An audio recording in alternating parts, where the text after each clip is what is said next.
Welcome to the Right Time Podcast. The Right Time with Bomani Jones. Happy Thursday, kiddos. Welcome to the Right Time with Bomani Jones. My name is Clinton Yates, filling in here. And, of course, ESPN Radio is presented by Progressive Insurance. Guests on the Right Time appear via the Show Penzo Performance Line. You want to hit me up? You got two ways, fam. 1-888-ESPN. That's 1-888-729-3776. Or y'all can try your luck on the 1-800-Flowers Twitter feed at ESPN Radio, at Clinton Yates. You know the disclaimer. If you come incorrect in my mentions, I will embarrass you in front of your friends and your family, and I will not apologize. Understand that. Those are the rules. That said, let's get to the talk. I went to an NBA basketball game last night. You know why? Because the NBA has already started. So I decided I wanted to partake. But also because I'm filling in here for Bomani Jones, I'm going to start things with a tremendous statement that Bomani made yesterday on Twitter. It reads as follows. There's too much talent in the NBA to only get locked into who's going to the finals. There's a lot to watch in the NBA this year. There's one title contender in the East, but 6 or 7 legitimately interesting teams, and most of the West fits that bill. Now, this is a tremendous point from Bo. And more importantly, I'd extend it out to a little something different, which is that the NBA is now at a point generationally where you've got to wonder and you've got to ask yourself whether or not basketball is what you really like, or whether or not you fell in love with a certain generation of stars and therefore you connected to them and the league. Because right now, what I'm seeing in the NBA are some of the best basketball players I've ever seen. Giannis out here in Milwaukee? Have you seen this dude play basketball? It's like a dude is playing a different game. I imagine that for somebody who has never seen a basketball game, if you walked into a building and saw that guy playing,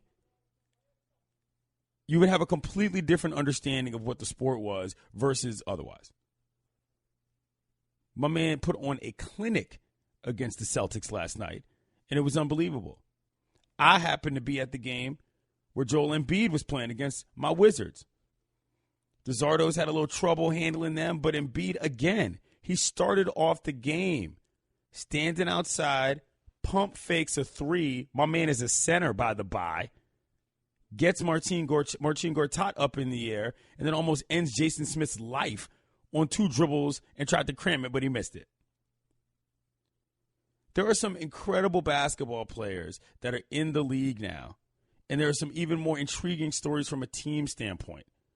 You might have read Jackie McMullen's story on the cover of ESPN the magazine regarding what's going on with the Rockets.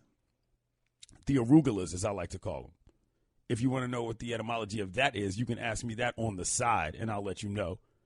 But the Arugulas have an interesting situation going on. The Clippers are borderline interesting.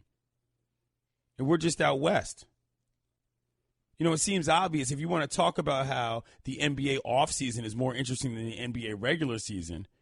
Well, in my opinion, that means you don't necessarily really like basketball that much. And that's fine, because all the things that actually happened in the offseason made enough of a storyline in each particular market to make a lot more things interesting than you think. We got Lonzo Ball with his first game tonight. First regular season game, that is. And the Lakers are an interesting story, not just because they've got a ball on their team. They got a nice little young squad. There are people that are talking about them as the 8th seed. The NBA right now, from a talent standpoint, is as good as I can remember in a long time. And what I like most about it is that we're not seeing one of these generational turnovers where there's only 1 or 2 dudes in the next generation who you can rely on to entertain you for years to come. Some of these elder statesmen in the league, your Carmelos of the world, they're on the back end. And that's fine. That is totally fine. There was a long time when the NBA was in the business of keeping old dudes on the end of benches for times that it just seemed like, yo, when is this league finally going to get younger? Well, it's here. It is very much here, and I'm enjoying it quite a bit. I'm Clinton Yates. I'm filling in for Bomani Jones. You're listening to The Right Time on ESPN Radio on a Thursday. Give me a phone call. I want to know what you think about the league. Because there's a lot of old heads that are out here telling me that nobody plays any positions, can't nobody play no defense, the game ain't the same because dudes aren't punching each other in the face 9 times a quarter. Forget all that, man. You see the athleticism of these guys? Dog, I watched the 76ers play last night, and I'm not just saying this because of the Sixers. I just happen to be at that game, so I'm sort of stressing it right now. They are long, they are lanky, and that team's not even good. The style of play right now is what I like, not even getting into the competitive factor.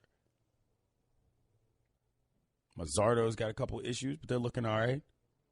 The Bucks are a real deal team. I talked about G earlier. Giannis.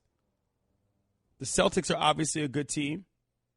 They didn't look half bad after Gordon Hayward went down with that gruesome injury. They kept up with with the Cavaliers. Now, do I think that bodes well for them long term? No. But the NBA is interesting, y'all. Don't try to tell me that just because you think that the Cavs and the Warriors are the only 2 teams that can win the finals, that suddenly the regular season is not of import. Number one, you see how quickly things can change from an injury standpoint. You see how quickly a team's fate can suddenly shift if somebody goes down with something. The Celtics are who I'm thinking of in this scenario. I got a car alarm going off in the background. Just deal with it, y'all. Anyway. Things can change. Draymond Green is dealing with an MRI situation that could put him down. The league is very interesting right now. And I really enjoyed the way that they managed to put things together. 888-ESPN, 888-729-3776. Henry in Illinois, how you doing today? All right. Bugsy in Indiana, you're on the air. What's going on, man? What up? NBA is 5 times better than it used to be in the 80s and 90s. So many more better players. All right. Thanks for the phone call, Bugsy. I would go off on a long tangent about how I wish there were more people in the world named Bugsy, but I'm just going to thank that guy for calling in. Is Bugsy one of those nicknames that's like a side nickname for something that I don't know? Like, is there another name that leads to Bugsy that I'm not familiar with, Shannon? Do you know this? Actually, Googling this as we speak, too. Okay, well, hold on. Don't ruin the surprise. Because there's a lot of names that are like that. You know what I mean? Like, I got the guy I played striker with in high school. His name was Francisco. Everybody called him Pancho. You know, that was the normal derivative nickname from that. William to Bill is one that I can think of. There's a lot of other ones that sort of exist in this. It doesn't necessarily sound the same, but it is not dissimilar. Is Bugsy one of these? What is the big reveal? Really no big reveal. There's a couple definitions in the Urban Dictionary that I'm not. Be careful. But as far as like real definitions, I'm not really seeing anything. I don't know where the nickname came from, but yeah, Bugsy's one of those words though. We need more Bugsy's though. We need way more Bugsy's. Bugsy's like an old timey nickname. Like you don't hear about cats just go, "Yo, that's my man." You saw your man Bugsy over there? Bugsy's got this hot new mixtape. Nah, ain't no Bugsy's in these streets. Unless you're trying to pull like a 90s rapper bit where you're, making up mafioso names in order to give yourself street cred. But do people even do that anymore? No. Ain't no little Bugsy Verts out here in these streets. 1-888-ESPN, 1-888-729-3776. Talking about how the NBA is full of actual fun storylines. Phil in Long Island, how you doing? I'm doing good. Thanks for taking the call. Yeah, I think the NBA is better now than it's ever been. I mean, like you were saying, with the elbows and all that stuff in the post, like now just everyone's so skilled. It's just way more fun to watch now than it's ever been. Thanks for the phone call. He's right. I mean, some of these guys in this league, you look at dudes like, just off the top of my head, guys like Clint Capella. You see guys like that running around. You're like, yo, what? These dudes? You said my man Fox out there in Sacramento. I mean, there are guys who play the game in a way that 10 years ago you'd look at and you'd say he either doesn't have a position or he's too freewheeling or he's got to figure out, some other form of his game. That's not the case anymore, man. Those dudes are just on the court doing everything these days, and it's a beautiful thing to watch if you actually like the sport and some level. Clint, what I'll call evolution. Sorry, Sean. Let me ask you, you were at the game last night, Sixers in Washington. What were your thoughts on Ben Simmons? For folks who don't remember, number 1 overall pick last year, had to sit out last year, 6'10" point guard. What'd you think? His game is amazing. He's faster than you might believe.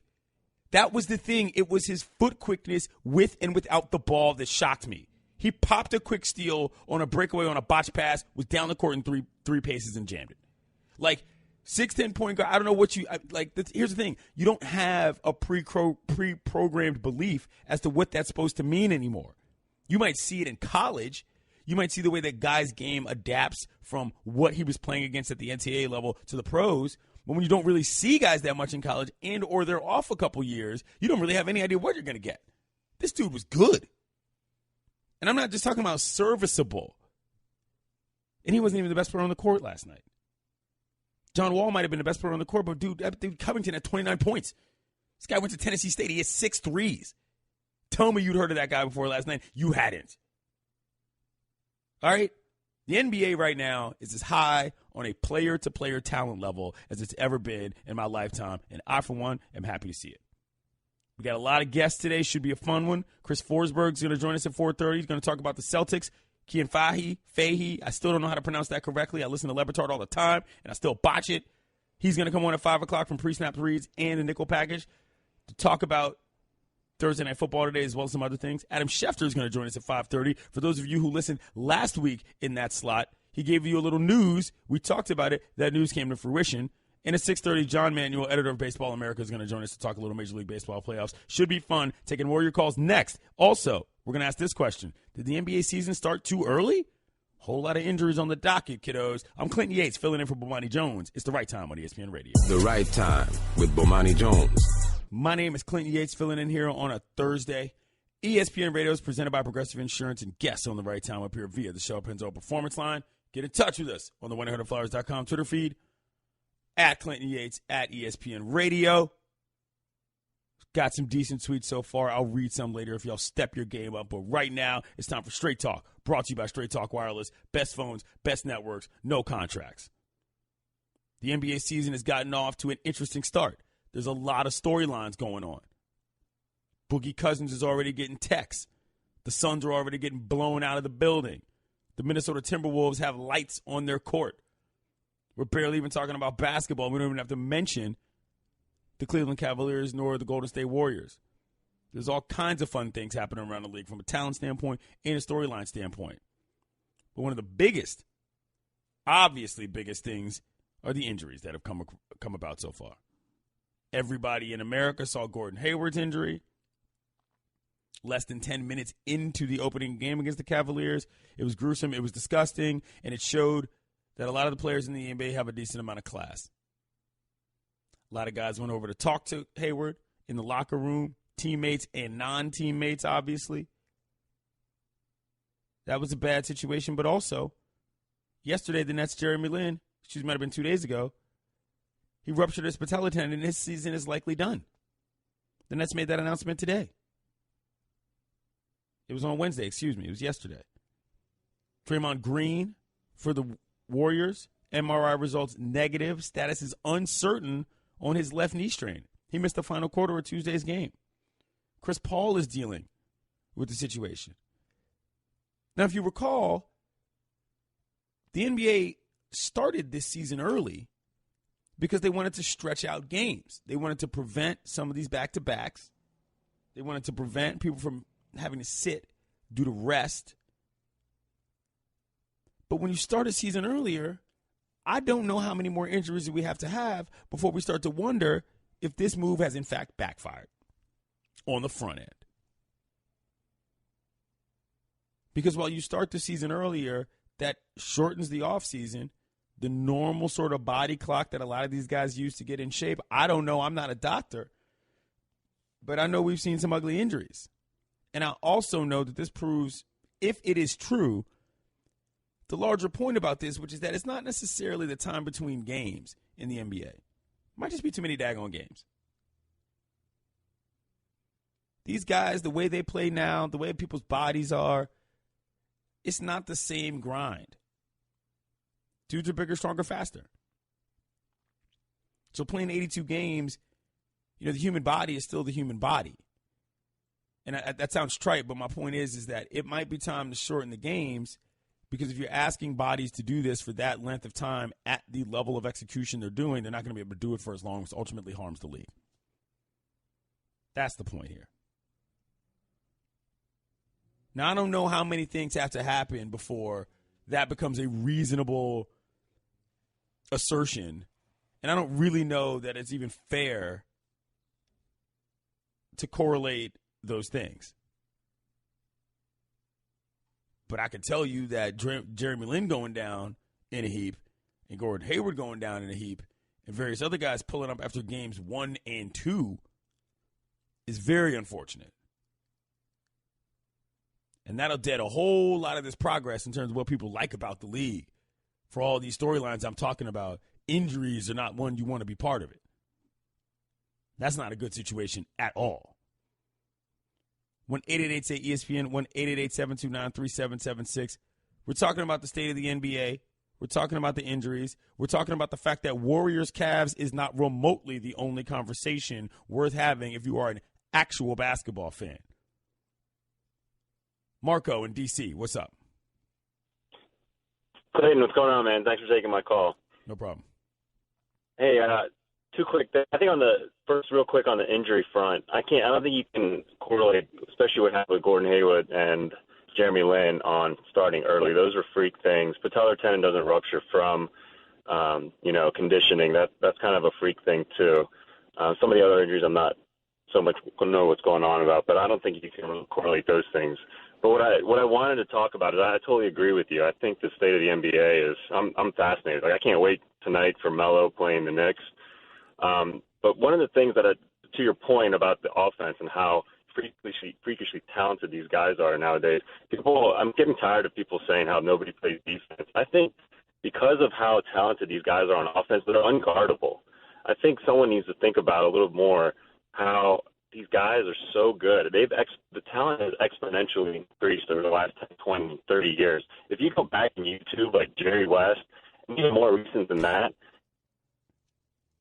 Hello? Well, Marco, we lost him. Good phone call there. Thank you, Marco. Tough line. It's from a great city in America. That's the District of Columbia. No wonder he's a smart caller. But his point is correct.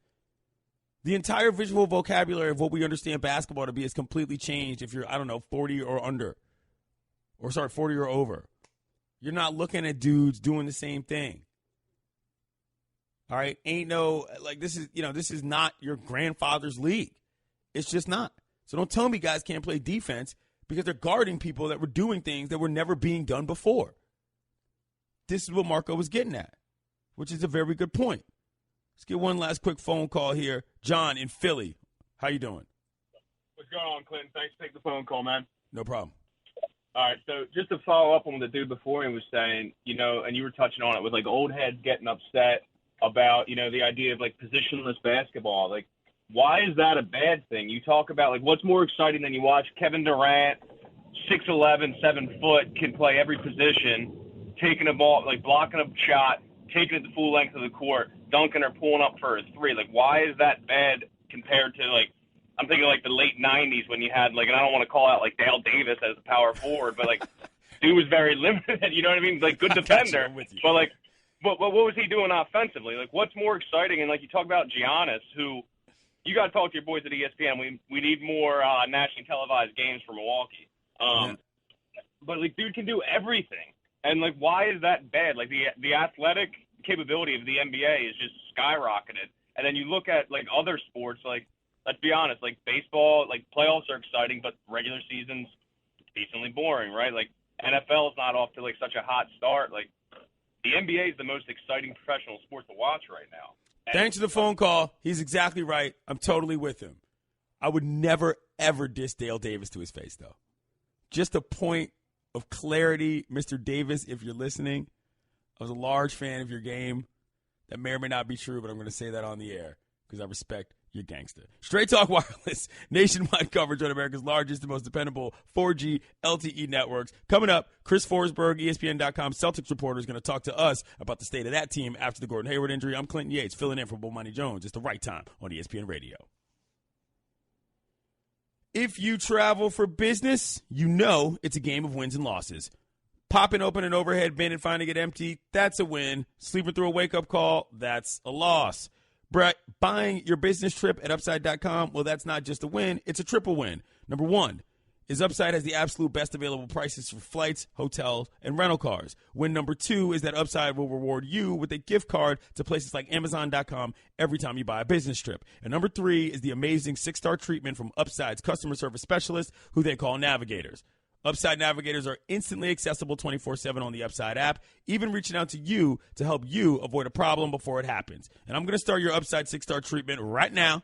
Go to Upside.com and use the code Bomani, and you'll get a minimum $100 gift card to Amazon.com. That's code Bomani for a minimum $100 gift card to Amazon.com when you buy your next business trip at Upside.com. Upside.com. You deserve a better business trip. Minimum purchase required. See site for complete details. The Right Time with Bomani Jones. Welcome back to The Right Time with Bomani Jones.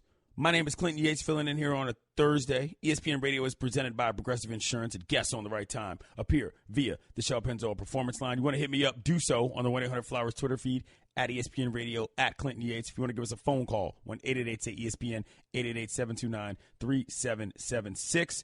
Joining us right now is Chris Forsberg, ESPN.com Celtics reporter.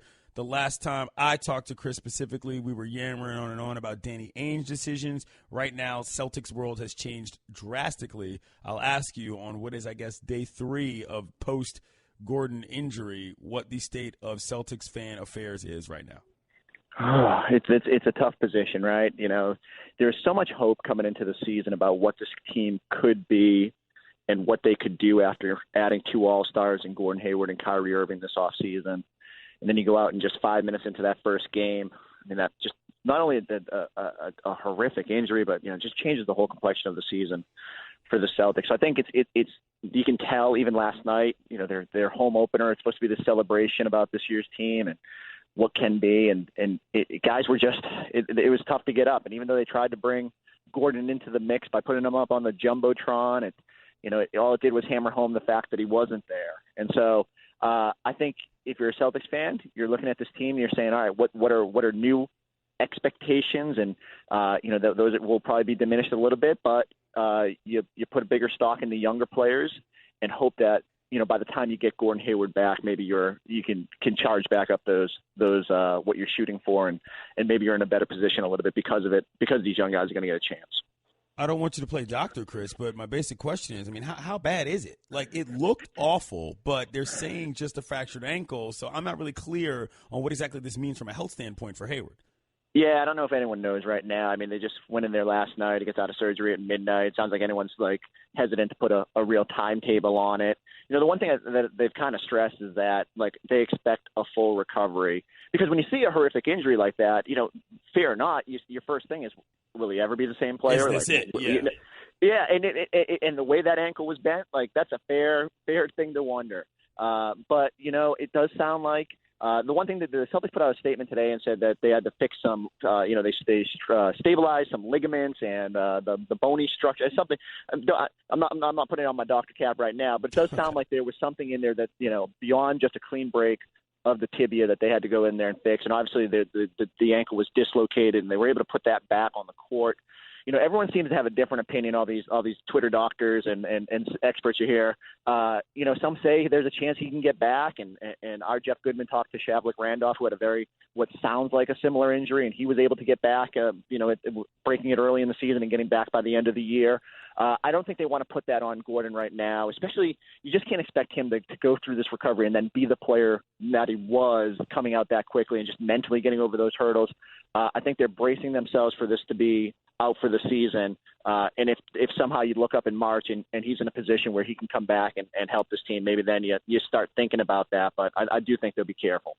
Chris Forsberg, ESPN.com Celtics reporter, joins us on The Right Time with Bomani Jones. My name is Clinton Yates, filling in here on a Thursday. ESPN Radio is presented by Progressive Insurance. Now you can test drive Snapshot to see how much you could save before switching to Progressive. Visit progressive.com/snapshot. Now, look, I'm going to be real about this, Chris. The cynic in me said, Celtics don't look as good.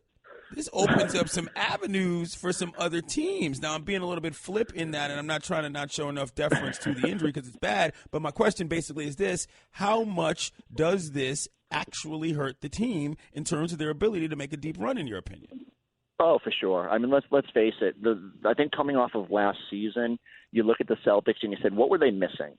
They had a guy in Isaiah Thomas who took his game to an MVP consideration level, but when teams double-teamed him in the postseason, the Celtics really didn't have another option that could step up, who could be a playmaker, who could create their own shot.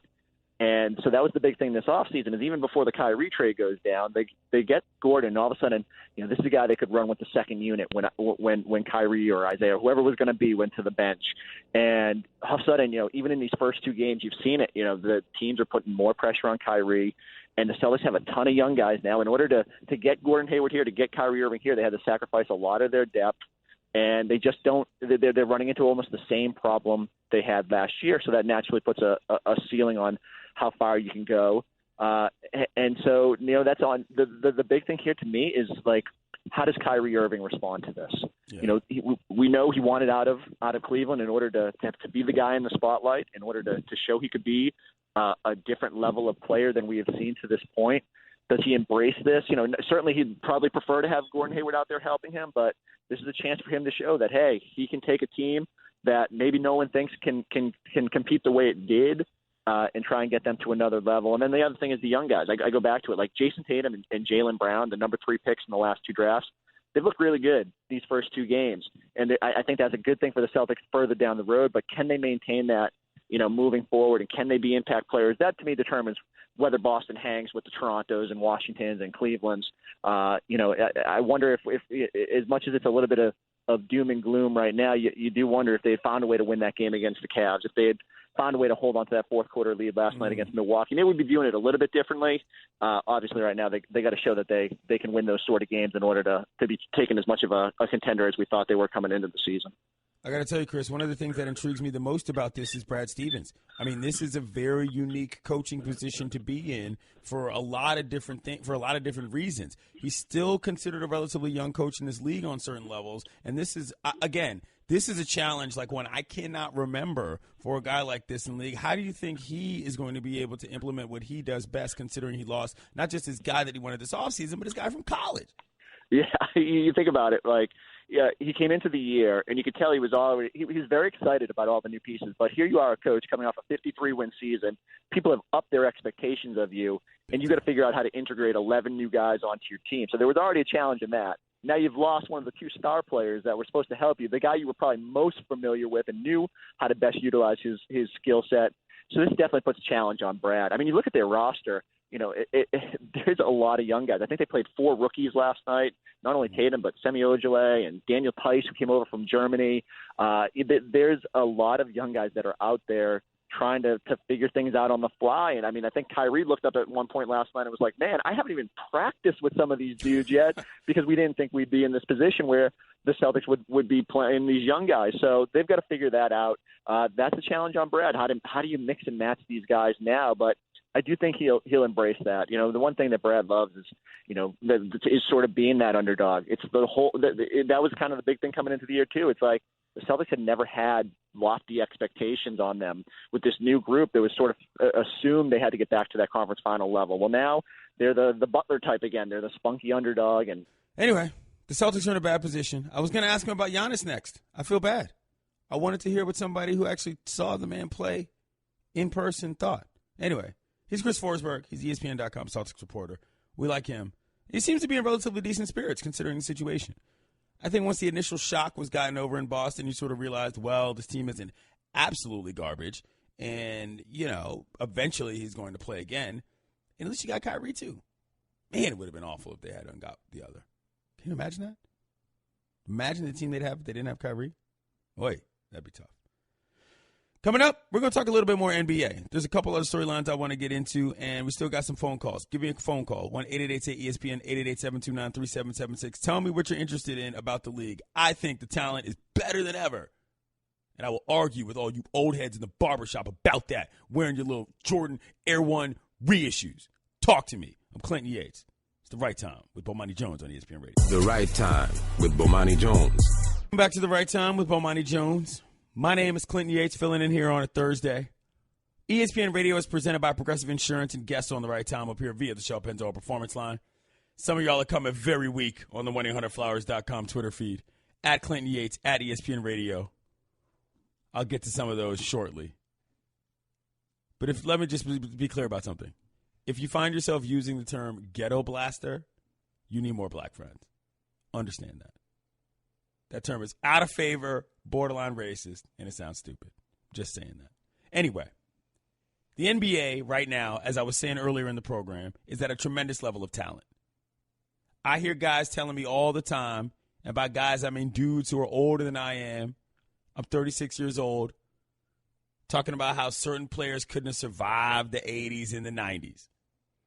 I was talking to Jackie Mack on Around the Horn about this the other day, and I said, Jackie, what is the deal with this? Surely there were a lot of garbage teams in the 80s and 90s that just get forgotten. And she went on a long rant about how that is exactly the case. But time has simply forgotten how bad some of these squads were back then. Just because there was a good pocket of teams that you recall, because the media markets were so different from a national and global landscape, to be frank, doesn't mean that there weren't craptastic teams back in the 80s and 90s. All right? There was a whole lot of nonsense in those days. Anyway, there's a lot going on in the NBA. Shannon, you had a couple things you were looking forward to. I'm looking forward to LeVar Ball. What are some of the things you're liking so far about the NBA season? There's so much, and just away from the game itself, I'm intrigued by all the new Nike uniforms. Yo, like just that whole thing. Despite LeBron having his rip on opening night, just all the new looks. You got the Pacers have a new uniform. I think the Nuggets redesigned theirs. The Pacers, Detroit Pistons opening up a new home court, new arena in Detroit. Yep. What a novel concept that is. But there's so much outside of just the normal free agency. And the talk, of course, with the Kyrie going to Boston and the Warriors in Cleveland. Like, there are other things out here. We alluded to it earlier. You got Giannis Antetokounmpo in Milwaukee that more people need to watch. We got Ben Simmons. You came away very impressed with him. We got Joel Embiid and his minutes restrictions or lack thereof. And he's a real player. There are so many things to get excited about. Yeah, 82 games may be a lot, but there's enough talent to go around where you can watch some of these teams and it'll be interesting. And then there's that one team that plays that one team that plays tonight at Oklahoma City. New York. Oh boy. Knickerbockers. Oh boy. Don't try that at home, kids. I'm a radio professional. Somebody posed this question on Twitter in regards to Knicks fans and whether or not we would be – how do we feel about Carmelo? Would we be rooting for the Thunder or have a rooting interest in the Thunder? And I hold no ill will against Carmelo. But come on, man. Rooting for the Thunder? Well, I'd imagine that you have some of these new Knicks fans who are now Carmelo fans. So I guess that's the thought process behind that. Wow. Is are they going to be rooting for the Thunder out there? I don't have any ill will towards Carmelo. And he tweeted something earlier today saying, he went through hell. Now you're going to see him exceed or however. I'm just paraphrasing the quote. But that's also interesting. You got Paul George as well as Carmelo Anthony playing with a guy who averaged a triple-double last year. That's going to be crazy. That is going to be – okay, so look. The Oklahoma City Thunder, I always talk about League Pass alert teams, which basically is like teams that are playing decent games that you otherwise don't get to see in the national context. That guy earlier in the program was talking about how the Bucks need to be on national TV more often. They're on tomorrow night, by the way, so there's that. But Oklahoma City is well beyond league. They're on League Pass alert just because you want to watch them every night. That's a different story. Totally different story. By the way, I was at the Nike NBA jersey reveal. That was tremendous, all right, where they had all that stuff. Kevin Durant was there. All those guys were there. So I saw that live in direction, and that was extremely fun. Those warm-up hoodies. Oh, my gosh. Tight. Super tight. I could blow a whole segment talking about this. We'll do that later. But my second favorite thing right now is these NBA imposter dudes. You show up to an NBA game looking like a guy on the court in full uni. Fam, you, my friend, are funny. But here's the question. How far does that impression go? because as long as you might have NBA looks, you can get NBA money. In fantasy football, you're never guaranteed to win, but you know it's always a chip shot. Surprising loved ones with 36 autumn roses for just $36 from 1-800-Flowers.com. To order, go to 1-800-Flowers.com/ESPN. Coming up, Cian Fahey. We're going to talk about football. I'm Clinton Yates. It's the right time on ESPN Radio. Happy Thursday, kiddos. The bad guy's still here. Thanks for listening to the Right Time Podcast. Please come back tomorrow for more. And don't forget to listen to The Right Time with Bomani Jones from 4 p.m. to 7 Eastern on ESPN Radio and the ESPN app. Welcome to The Right Time Podcast. The Right Time with Bomani Jones. Welcome to The Right Time with Bomani Jones. My name is Clinton Yates, filling in here on a Thursday, and ESPN Radio is brought to you by Progressive Insurance. Guests on The Right Time up here via the Shell Penzo Performance Line. You want to get in touch with me? Do it. 1-888-ESPN. That's 1-888-729-3776. Or you can test your luck on the 1-800-Flowers.com Twitter feed. At ESPN Radio, at Clinton Yates. It's the top of the hour, so the disclaimer is necessary. If you come incorrect in my mentions, I will embarrass you in front of your friends and your family, and I will not apologize. Understand that. Right now, though, Cian Fahey joins us, and he's brought to us by Upside. Now save big on travel and get a big gift card every trip you buy. You'll love Upside.com. That's Upside.com. Switching gears to football here. It's a Thursday, but let me ask you. Teddy Bridgewater, Cian, seriously returning to Minnesota? I didn't think I'd ever see this guy play in the NFL again. What could that mean for the Vikings? First of all, I feel like I should be standing like naked on a weighing scales as we weigh in for a UFC fight with the way you invite people to. That's how I roll. To call in. Yeah, the big question for me right now is who is clearly the best team in the league. And for a while it's been the Chiefs, but the Chiefs had that game that everyone kind of was worried was going to come, where Alex Smith misses the two key throws at the end of the game. The Steelers run over the Chiefs game. And that kind of brought back the concerns that you have with the Chiefs. And so when I look around the league, the team I see as the team that's the best team in the league would be the Vikings if they could get average quarterback play. They get that from Sam Bradford. They get higher than that from Sam Bradford. But obviously he's not healthy. They don't from Case Keenum. He spent all of the last 2 weeks trying to throw the game away, and the defense just managed to bail him out. And if Teddy Bridgewater, they have 3 games before the bye. They have 2 games before the bye week, so it's 3 weeks with the bye. The 2 games before the bye are very winnable with Keenum. And if Bridgewater gets back to an average quarterback, to even a slightly below average quarterback, they could still have a really good chance of being a legitimate Super Bowl team, because the offense there right now is very good. It's not what it used to be, and the defense there is dominant. It's primed to get even better as well, because they've got a lot of young guys in the primes of their careers. You mentioned the Chiefs before, but at the top of the AFC, we got an interesting little situation. Out of all these teams, the Chiefs, the Patriots, the Steelers, with my boy Benjamin Todd Roethlisberger, who's the best of those teams, and what do you think's going on with them? Well, this is why it's interesting, because the Chiefs are a perfect matchup for the Patriots. We explained that after week 1, where all the misdirection plays that the Chiefs use, the Patriots front 7 can't react to, and that sets up those deep shots for Tyreek Hill, for Travis Kelce, for even James O'Shaughnessy, even other tight ends, Demetrius Harris, the guys who can work the middle and break downfield. The problem that becomes then is the Steelers are the perfect matchup for the Chiefs, because Le'Veon Bell can just keep running the ball, and because they have a very fast front 7. They've got guys like Ryan Shazier, Bud Dupree. They've got Cameron Hayward and Stephon Tuitt on the defensive line, who are big body players, but they're guys who move laterally really well. So they match up to the Chiefs' offense really well, and on the other side of the ball, they match up quite well as well. So you've now got a Chiefs team that can comfortably beat the Patriots, and a Steelers team that can comfortably beat the Chiefs, but then you've got a Patriots team that can probably comfortably beat the Steelers. And that's because Bill Belichick knows how to match up to the Steelers' offense, and the Steelers' defense has had major issues with Tom Brady throughout the whole course of his career. That's because they always use the same game plan. They always drop guys into coverage, rush 3, rush 2 at times, and Brady just stands in the pocket and picks them apart. So the seeding here might prove to be hugely important, because what matchups we get will determine how the playoffs pan out. He's Cian Fahey from PreSnapBreeds.com and the Nickel Package podcast on Tuesdays. Joins us here on The Right Time with Bomani Jones. I'm Clinton Yates, filling in here on a Thursday. All right, now, I'm on record as saying that the Eagles are a pretty good team, that they're for real. I love Carson Wentz. I think he's playing like a number 2 quarterback. How do you feel about him, even though you've told me before you're not nearly as high on him as I am? You know, I am number 1 Carson Wentz hater, apparently. I used to be number 1 Kirk Cousins hater. I get moved around from team to team in the NFC East, it seems. No, Carson Wentz had probably his best. The thing that happens a lot, I find, with the perception of quarterbacks is if they have their best game in a primetime game, they get that reputation. And Carson Wentz had his best game of the season against the Panthers. And really, it boiled down to one great drive in that game, which was the touchdown where he had that deep throw to Alshon Jeffrey down the left sideline. Besides that, they scored 2 short field touchdowns, and for the rest of the game, he wasn't really up to much. And the thing about that game, though, it was his best deep passing game of the season. But that still only brought him up to about a 35% accuracy for the year, which is about 10% below average. That's still a major concern for me. He's still also throwing interceptable passes at a high rate, and his overall accuracy is low. So I think that's going to catch up to him. The comfort for it is that the Eagles have the best offensive line in the league right now. They have a defensive front that dominates opponents all the time.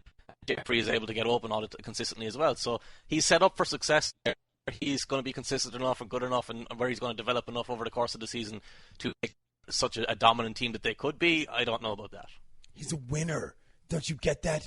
That's all of us stupid Yankees want, is a guy to lead us in the battle and win. It's a ridiculous storyline. You're exactly right. The primetime thing is very overrated. That's a very good point. Speaking of primetime, Chiefs-Raiders tonight, what should I be looking for from your standpoint?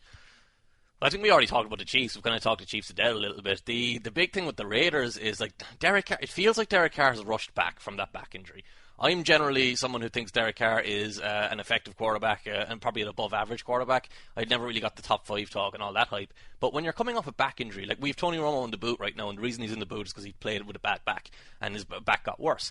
So that's my concern with Carr, and his accuracy is going to be impacted. But the big thing is he's playing his second game in 4 days. Like when you're healthy, that's not a good idea. So if Carr's back is going to be an issue, if it's going to be stiff, if he's going to be trying to loosen up for half the game, the Chiefs will probably have an easy victory. But the other big kind of, and maybe it's more of a fantasy thing, but Amari Cooper's involvement in the offense just isn't there. I think it was Field Yates tweeted out something earlier today where Cooper hasn't had a reception of over 9 yards in the last month, which is a crazy thing for a guy who's that talented. Even considering E.J. Manuel played half a game or a game and a half, whatever it is, he's just too talented to be that limited and that have such little impact on games.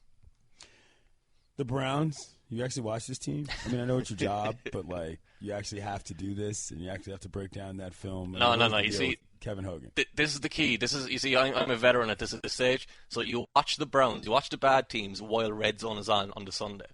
So you kind of have something to get you through the day, so you don't have to go back through it all. But Kevin Hogan might have had the worst performance I've ever seen from any.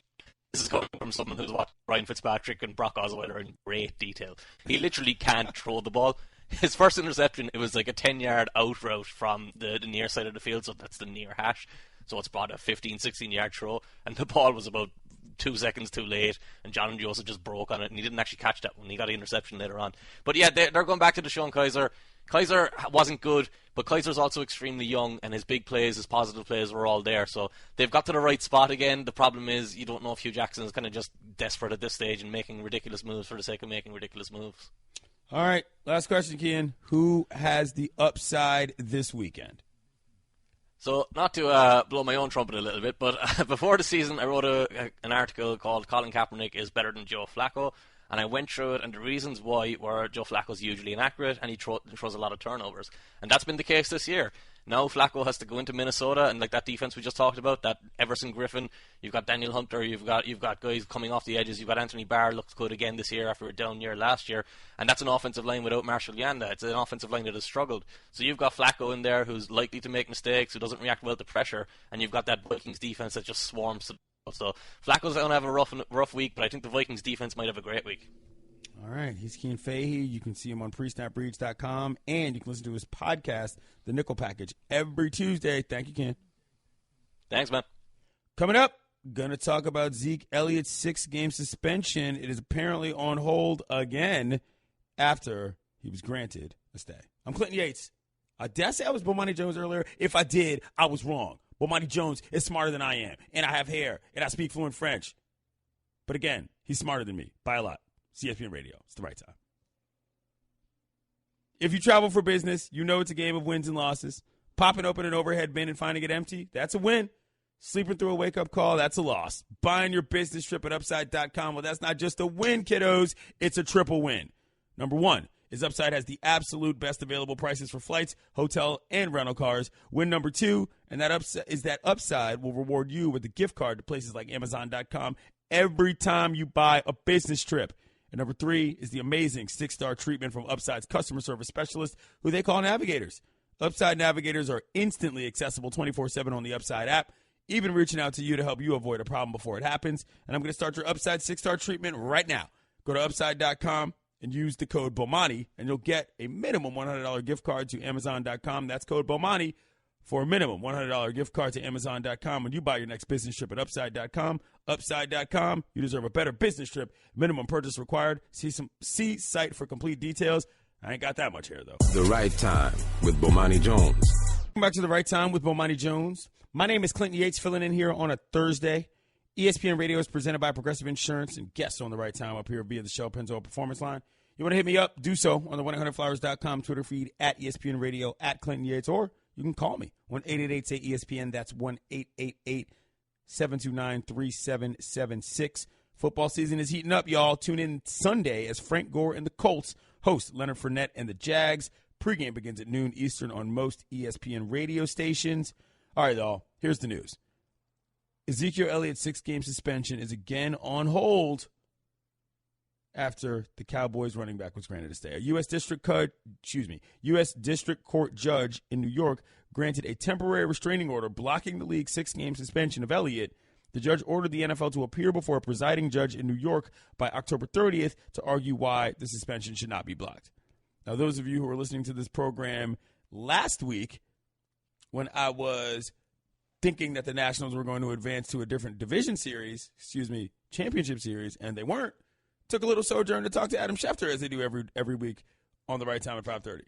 Now, he sort of casually mentioned the news that Ezekiel Elliott was going to have to serve a suspension, and then proceeded to say that actually there was one little out on that. Let's hear Schefter from last week talk with me about this bye week situation.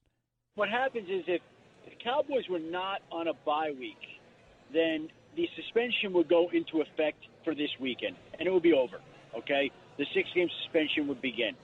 But the fact that the Cowboys are on a bye week affords Ezekiel Elliott some legal options at this point, which he and his lawyers are now going through. They could try to refile the case back in Texas. They could refile the case in New York and try to get a hearing and a ruling from the court to stave off the suspension.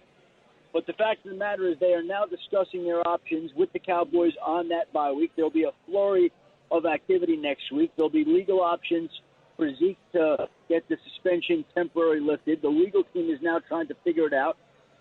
If the Cowboys were home this weekend, playing this weekend, it would be in effect, but they're not. So in the interim, the legal teams are mulling their options, and the bye gives him and his attorney some time right now to figure out what they want to do. The other option, I guess, is they could just say, look, Dallas is 2-3. Season's not working the way we want so far. You have to serve the 6 games. Might as well just take on medicine now. But that has not been their stance all along. I don't know why it would be now. That would be another option. But, again, as it was explained to me, the legal team is mulling its options to determine whether it wants to refile the case in Texas or New York next week. Now, that was Adam Schefter, ESPN NFL insider, who, by the by, is going to join us next segment, talking about what happened. That was last week. My first reaction to that was, hold up. You're telling me this guy's getting another chance after, and pardon me if I do not have all the legal mumbo-jumbo terminology correctly, but basically, after he was suspended once, he was given a stay and didn't actually have to serve it until later in the season for whatever reason. And now that he actually is supposed to sit out the 6 games, they throw him a lifeline during the bye week as just a matter of legal timing? Look, I'm not accusing anybody of anything untoward, not remotely, because I don't know nearly that much about how these court systems work. All right, I know that there was a judge in Texas who was the original one that said you can play a couple more games, but this, to me, is weird. I'm sorry. The one chance you had that could have potentially played you more games, some other court made a ruling just in time for that to happen that gave you the loophole allowed for that to go down? You know, I'm not Encyclopedia Brown over here to make a very dated reference to books that most of you probably have not read nor care about. But that strikes me as rather fortuitous. Like, how does that happen? If he ends up not having to serve this suspension for whatever reason, and it gets delayed again. I don't really know, in fact, at that point, how good that becomes for the Cowboys season. This has turned into a year-long story, a season-long story, if you will. I'm not so sure that this is necessarily how you wanted this to play out if you're a Cowboys fan. Sure, that team needs him. And sure that if you actually believe that he's been treated unfairly, then you want to go through with whatever due process it is in order for him to clear his name or whatever it may be. But at this stage, this is a week-to-week headache in terms of when you're finally going to have to sit this guy. And there is an argument that this has been not advantageous to the team overall. It's not like the Cowboys are out here kicking butt. They're 2-3 with him. You think about the fact that it would have been a 6-game suspension. It would have been one more week, and then he'd been gone, and then he'd be back. You could have at least figured out what you were doing in the interim. But now a lot of different balls are in the air. You realize that the team probably ain't doing that well anyway. And you're fighting legal battle, not you, but one is in one person on the team and sort of the team as a representative, whatever. They're fighting legal battles all over the place. This just seems like, I hate to use this word, Shannon. It seems like a distraction. That's just me. And interesting with the Cowboys, usually their distractions are self-inflicted, so they can thank their team owner for that one. Right, which is, that's a different discussion altogether. But I wonder, if you're a Cowboys fan right now, would you have rather have just taken the 6 games off top and said, serve them? Sucks if it wasn't actually deserved. But what's going on right now in terms of whether or not he's playing, whether or not he was ever really able to gain the focus he needed to get into this season or not, was that all worth the fight? I don't know the answer to that. I also don't root for the Cowboys, so I don't have the same sort of vested psychological interest in this. But if I did, I feel like at this point I would start to be worrying that maybe they went a little too far. Especially because, excuse me, this is not a legal matter anymore. This is just a suspension in the league. It's not like this is a matter of him going to jail or somehow finding himself guilty in a court of law. This is literally just a football at this point. I understand that, if you serve a suspension, it sets precedent if other things happen down the line in terms of your football career, yada, yada. I mean, I get that, but I don't know. It doesn't feel like they've thrown away their season necessarily because who knows how good they were going to be, but they were a good team last year.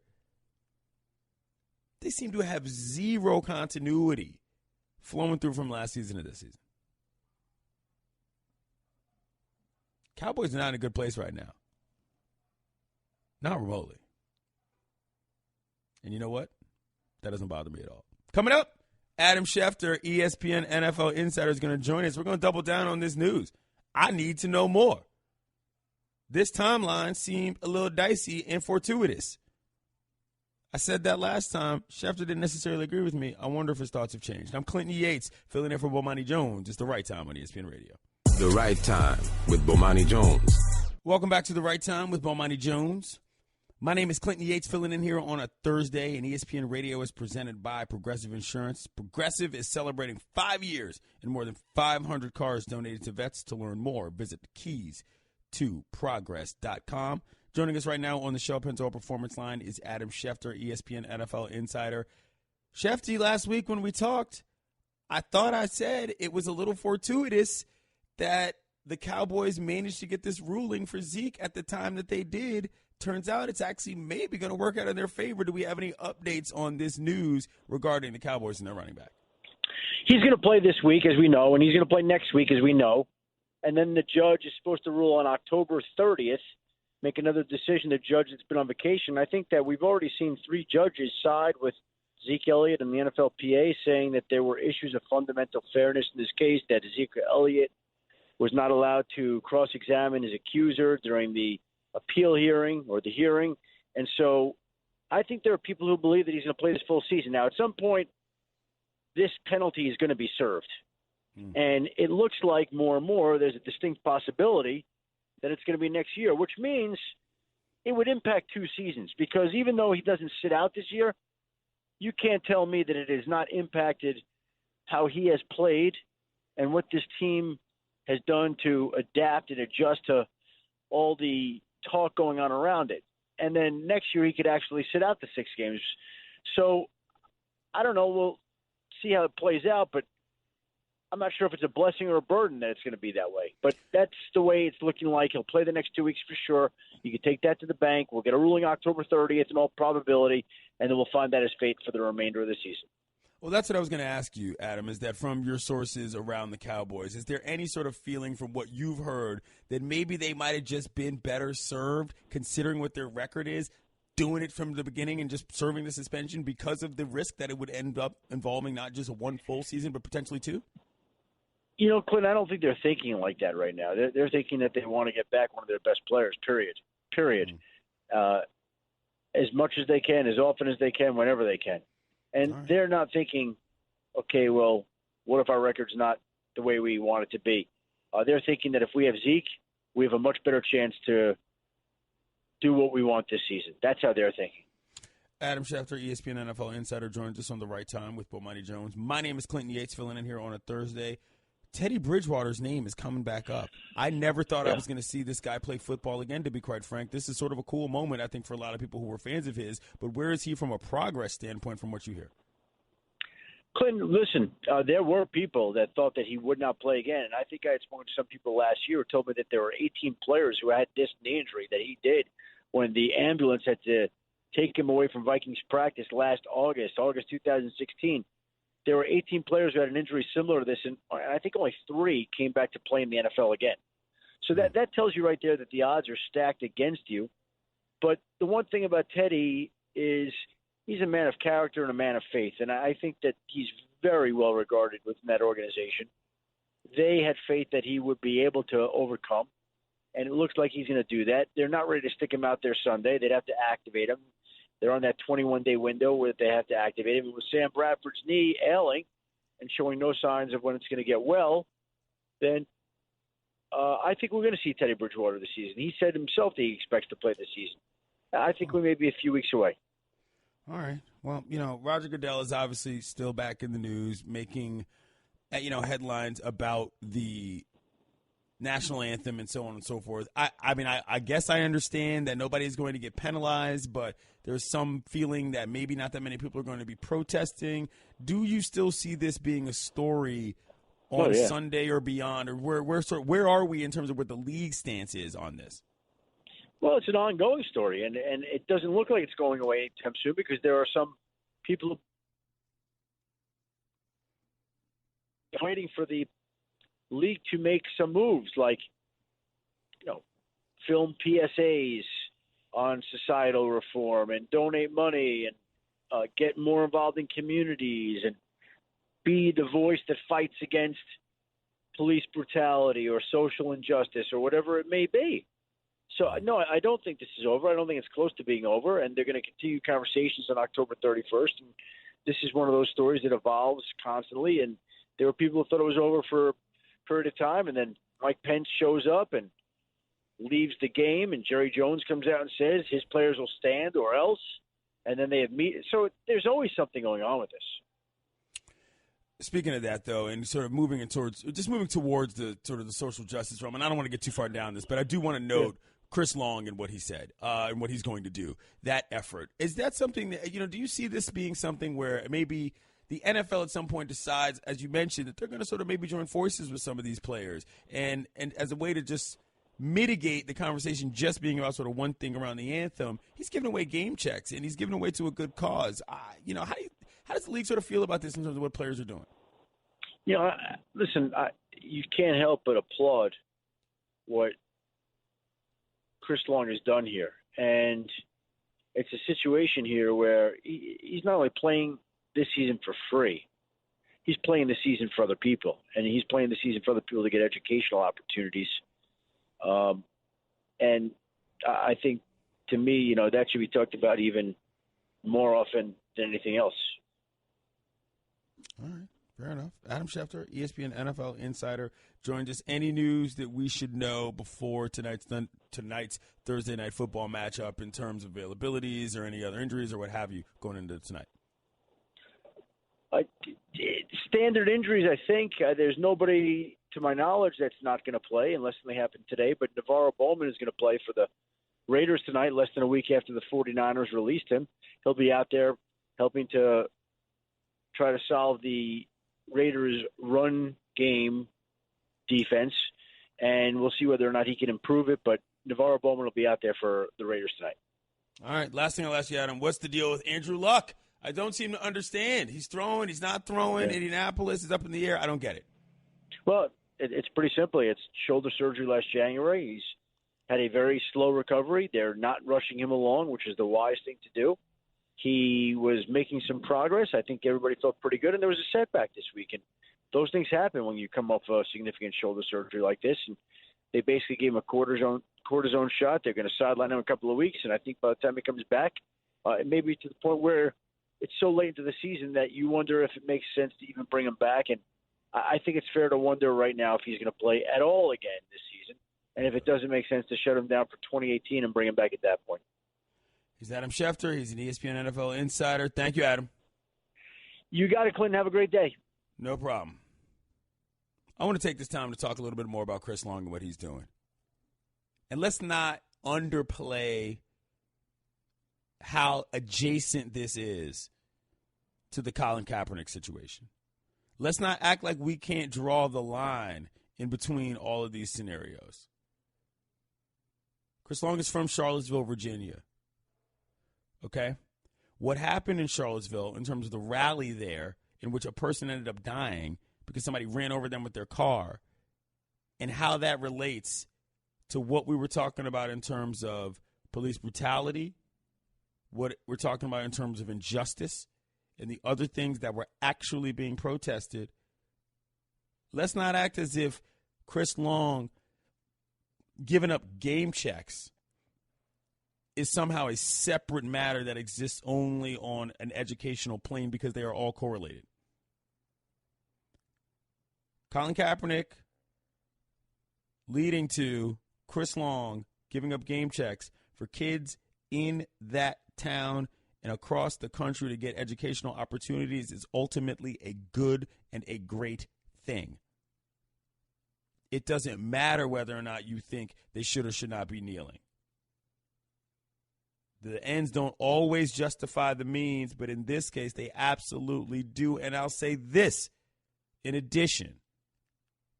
Don't think that as a black person in America, that there is not value in the fact that Chris Long, as a white guy, is stepping up to be a voice in this discussion. It ain't always our job to make sure that discrimination doesn't happen and to provide opportunities to level the playing field. It's everybody's job if we care about advancing as a society in one way or the other.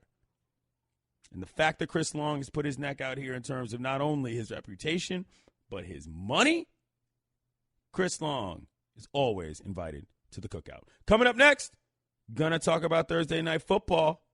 I'm Clint Yates, filling in for Bomani Jones. It's the right time on ESPN Radio. If you've got goals, GNC's got the protein for you. GNC Amp Whey Bolic is clinically proven to increase muscle size and strength in just 8 weeks. Total Lean is the most comprehensive line of weight management protein. GNC has the best from popular brands like Optimum and Muscle Tech. And they've got in-store exclusives from Ghost and Performix. Try all the awesome, great-tasting flavors like cereal milk, Tahitian vanilla, Fruity Charms, and Fudge Brownie. Save big with GNC's Beat 'em by a Buck price match guarantee. Find the right protein formula for your goal at GNC. The Right Time with Bomani Jones. Back to The Right Time with Bomani Jones. My name is Clinton Yates, filling in here on a Thursday. ESPN Radio is presented by Progressive Insurance. All guests on the right time up here via the Shell Benzo Performance Line. If you want to hit me up, do so on the 1-800-Flowers Twitter feed at ESPN Radio at Clinton Yates. 1-888-ESPN, 1-888-729-3776. Want to shout out everybody who enjoyed that Encyclopedia Brown reference. Didn't realize that was such a popular character, but yes, I read those books as a child. So thank you. That said, let's talk about the NFL.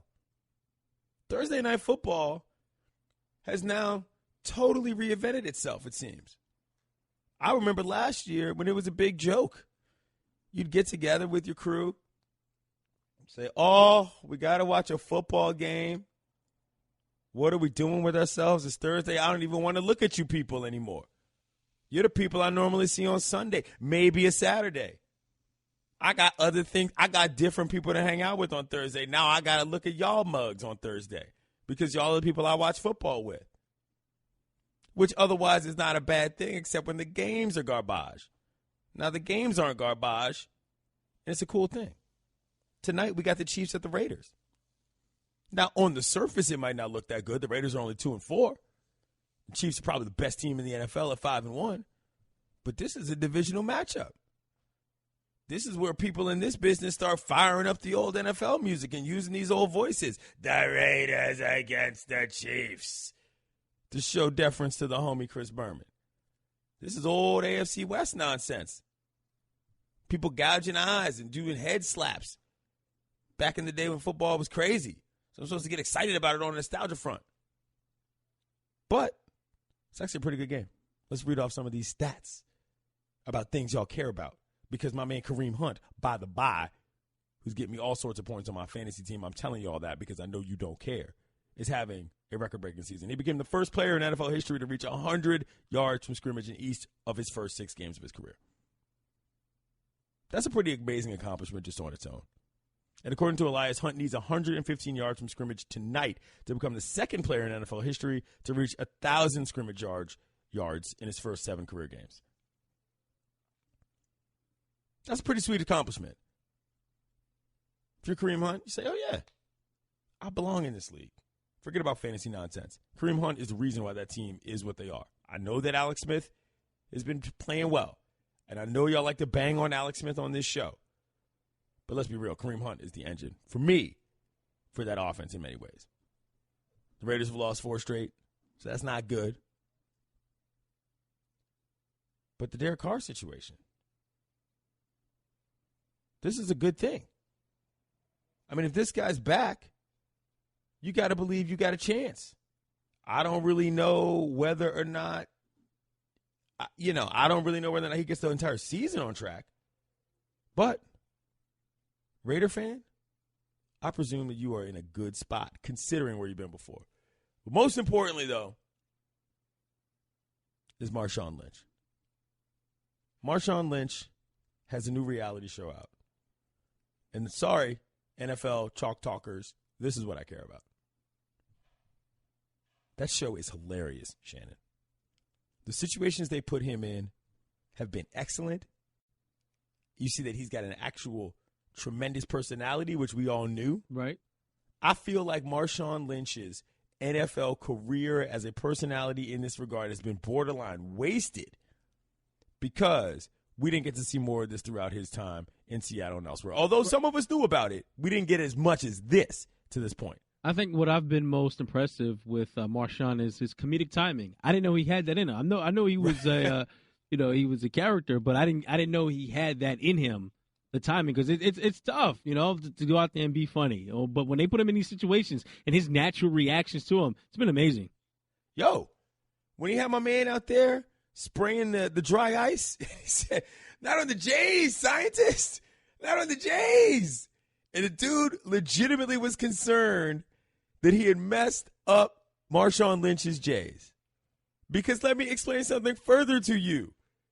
When you are dealing with a man that goes by beast mode, stepping on or otherwise negatively affecting his Jays is definitely not something you want to be dealing with. That is a legitimate concern from scientist standpoint. He's not just cracking on him for the sake of it. I'm sure at some point in that situation, in the throw hands world, the scientists might have been a little bit worried about his personal safety. And I say that in the nicest way possible, in that he didn't want to upset Marshawn. But then Marshawn said, nah, I'm just kidding, scientists. That was hilarious. How many things are you going to get like that out of NFL football players? Not many. That's what I care about this season. I need the Raiders to do well, not because I picked them to win the Super Bowl and ride off into the sunset, but because I need Marshawn Lynch to be happy. Because when Marshawn Lynch is happy, we're all happy. Sounds like a campaign slogan, but that's not what this is about. Watch that show if you haven't seen it. It is hilarious, and Marshawn Lynch deserves all the millions of dollars she's getting for it. And tonight, I think they're going to win this football game. Get instant gold status at Shell. Join the Fuel Rewards program now at fuelrewards.com/gold. Coming up, the New York Yankees. Are they likable now? I say yes. I'm Clinton Yates. It's The Right Time with Bomani Jones. Thanks for listening to The Right Time podcast. Please come back tomorrow for more. And don't forget to listen to The Right Time with Bomani Jones from 4 p.m. to 7 Eastern on ESPN Radio and the ESPN app. Welcome to The Right Time podcast. The Right Time with Bomani Jones. Welcome back to The Right Time with Bomani Jones. My name is Clinton Yates, filling in here on a Thursday, and ESPN Radio is presented by Progressive Insurance. Guests on The Right Time up here via the Shell Pennzoil Performance Line, and if you want to hit me up, you can do so. The 1-800-Flowers.com Twitter feed is one way, or you can call me at 1-888-SAY-ESPN. That's 1-888-729-3776 if you choose the former route and not the latter. The disclaimer is as follows. If you come incorrect in my mentions, I will embarrass you in front of your friends and your family, and I will not apologize. So tread lightly, kiddos. It's time to talk about baseball. The Yanks are up in the series against the Stros now. I might have mentioned on Around the Horn that I thought some of the problems with the Astros were simply that the moment was a little large. I understand that their offense is tremendous. I understand that they got a good team, and I understand that Mr. Verlander has boosted that staff. But new Yankee Stadium is still Yankee Stadium. And when those guys get to feeling motivated and having fun the way they've been having, especially what you saw at the end of the season, it's a little difficult to beat them. And what's weird about it is that I don't mind watching it. And I only say weird for one reason. Because we're going to have a little something I like to call a little narrative buster session. Because there are multiple narratives that exist around the Yankees that I think, A, are not only false, but B, overplayed by both sides. And let me explain. There's a long-time belief that because of the way the Yankees created teams and won in the stretch that they were winning so much most recently, that it was by default like looked upon as sort of unfair and, how do I say this, greedy and in many ways lame. But I think that was overall for the average sports fan maybe something they felt to be true. But for a baseball fan, I don't think most people were offended by their existence in terms of how they went about their business.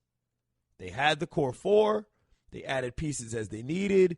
You can insert whatever level of resentment you may or may not have had for the Steinbrenner family. But I think overall, if you were a fan of baseball before this happened, in terms of their run in the 90s and 2000s, okay, it wasn't a big deal.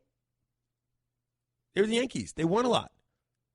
I'm 36 years old. I remember plenty years when that franchise was garbage. Legit. Which is the other narrative that became problematic in that era, which was that they won everything every single season, and as a result, it made sense. The evil empire, so to speak, is sort of a construct of the mind that exists through the detritus of Red Sox fans that had problems with them for so long. But once the Red Sox won a couple and started winning, you start to realize who's really the evil empire here? What's really going on? What's this all about? Now we got to deal with these Beantown guys yelling at me every single day of the week? So when you put all this together, my point is the likability factor of the Yankees as a franchise, even as a non-fan of the team, was always skewed around something that probably didn't make sense based on which constituency you were a part of. Now, if you lived in New York for any amount of time, there was that. There was a lot of people that sort of just glommed on to being Yankees fans, which was probably the thing that was most real that upset other people, was folks that weren't from New York actually talking about the Yanks as if they were their squad. I got that. They had a lot of that, and I understood why that upset sports fans. But overall, I'm not going to say the Yankees are just another franchise because that's not what I believe. But what I'm saying is that what they did and how they came to make that squad what it was in that era was ultimately something that I didn't consider to be particularly hateable. So, that said, that did not necessarily mean that I loved the Yanks as they existed in the baseball world. There are a lot of lovable teams, so to speak. People like to believe that the Cubs were lovable at one point. I also sort of believe this is a figment of the imagination of most Chicago Cubs fans, but that's a different discussion. But right now, this team is extremely likable. Wow. There's one thing to say, to ask whether or not the Yankees are likable, but now are we in the lovable category now? I didn't say that. Have the Yankees moved? I didn't say lovable. Have they graduated from likable to lovable? I said this before. Oh, boy. I'm a radio professional. I choose my words with care and passion. They are extremely likable. Uh-huh. All right. That's where I'm at. But why do you think it is with the Yankees in their likability this year? Is it because they didn't go out and spend money on the big free agent? Yeah, they brought Chapman back and spent money for him, but it's not like they went out and overpaid for a guy this year. How much of that do you think factors into it? Also, with their better players being guys that were brought up in the system, Sanchez and Judge and guys like that. I think it is the specific personalities of the dudes. Let's look at some of the guys. This matters. Aaron Judge is a fun guy. He looks like he should be playing tight end for the Browns or the Giants. They might have an offense if he did. Anyway, What I'm saying is that he is a fun-loving guy. He won the home run derby was a great situation. Brett Gardner has finally turned into sort of the elder statesman kind of. I don't want to say that word, so I'm not going to call him that. But he's sort of the hard vocal leader. The makeup of the squad doesn't seem to just be soulless dudes who are pressed about not having beards and acting like all they're there to do is win, and that's all they care about. They seem to have some level of fun and camaraderie. Never mind Didi Gregorius, who I'm still convinced threw that ball away 2 games ago simply so that he could get a close-up on his dope sneakers that he was wearing at shortstop. Mm-hmm. So if I heard you correctly in describing this team, would it be safe to say that this team is scrappy? I don't like the tone, and guys like Gardner have high motors. I don't like the tone. And these guys they're gamers. They're gamers out there. You have some guys. You look at a guy like Sanchez. You wouldn't think he's as athletic as he is, but he's kind of sneaky athletic. They're a gritty team. And they starting in the playoffs in that wild card win, these guys are winners, okay? And look at the long at-bats they have. This is a team that has a lot of high IQ players, the good fundamentals. They just go out there and play the game the right way. You don't have a lot of egos on this team. It's a lot of lunch pail guys. They're pretty heady. I would say the guys are cerebral, if you ask me. There's a lot of gym rats on that team. Guys will be the first ones to get there and the last ones to leave. They have all the intangibles in the world. This team plays with a lot of heart. You look up and down that lineup, nothing but grinders. They will out-hustle you. And at the end of the day, they have guys on this team that I would love for my daughter to date. You ran out of baseball analogies after move 5 there, by the way. Had to return later. Just don't think I wasn't paying attention. All right. I got to personalize this one though for the Yankees for you. Okay. You say you don't hate them and you respect how they went about. I like Aaron Judge. I like Didi Gregorius. And I like Brett Gardner. Okay, aside from the players themselves, getting back to the organization. So how much will you like the Yankees in a couple years if they go out and make a big free agent splash, outfielder in excess of, say, $400 million, a certain guy who plays for the I'll like them just fine because I'll blame the Nationals for losing them, not blame the Yankees for wanting him, because I'm a grown adult in charge of my feelings. When it comes to baseball, I'm lying. But what I'm saying is that I actually would in that scenario. I mean, look. My point is that these sort of I can't even explain this without sounding like a complete idiot. Go ahead, sort of right structural mechanisms of why people hated the Yankees, I think, don't make sense anymore. I genuinely don't. I genuinely don't. Like I don't have a problem with this team. The team, the squad, the roster. It's gonna take some getting used to seeing Bryce Harper without facial hair, but that's on another day. You're really trying to press my button. We get to hour 3, and now you're out here trying to get me revved up. I'm a race car in the red right now, Jules. Okay? And you know what happens when a race car is in the red. I don't have a problem with this team. I picked the Stros in the series. I like watching the Yankees play. It does not bother me when they win or lose. This is just another baseball team playing for not just another baseball franchise. The Right Time is brought to you by Upside. Save now, big on travel, and get a big gift card every trip you buy. You'll love Upside.com. That's Upside.com. Coming up, going to talk a little bit more baseball, kiddos. Expansion. Could it be? I'm Clinton Yates. It's The Right Time with Bomani Jones. The Right Time with Bomani Jones. Back to The Right Time with Bomani Jones. Clinton Yates filling in here on a Thursday. Guests on The Right Time appear via the Shell Penzo Performance Line. And if you dare, hit me up on the 1-800-Flowers Twitter feed, at Clinton Yates, at ESPN Radio. Got a phone line, too, 1-888-ESPN, 888-729-3776. The baseball talk continues, because that's what happens when the bad guy's in the building. All right, so I read a story the other day that the headline alone had my heart beating on a level that I could only qualify as tremendously nervous anxiety that used to await me before I played high school sports games that I was genuinely looking forward to. Headline: Expansion could trigger realignment, longer postseason. That's from Baseball America. And this breakdown of what things could be is incredible. Now, I know you all know that I love baseball, and I love it as a sport as much as I love it as a league, as much as I love Major League Baseball as a league, as much as I love it as a construct. But what we're talking about here, in terms of all of this other stuff that we could see, let me break this down for you. I'll just read from it, if you will. This is written by Tracy Ringlesby of Baseball America. In September, the folks in Portland, Oregon were given hope that they, too, could be home to an expansion team when Commissioner Rob Manfred, speaking in Seattle, for the second year in a row, mentioned Portland as a potential site for a franchise, and it was quoted as saying a team in the West would be part of any expansion. Let us fast forward to the important part for the rest of the league. There seems to be a building consensus that baseball will soon be headed to a 32-team configuration. One proposal would be to geographically restructure into 4 divisions, which would create a major reduction in travel, particularly for teams on the East and West Coast, and add to the natural rivalries, listen close, kiddos, by not just having them as interleague attractions, but rather as a part of the regular divisional battles. There is so much I love about this.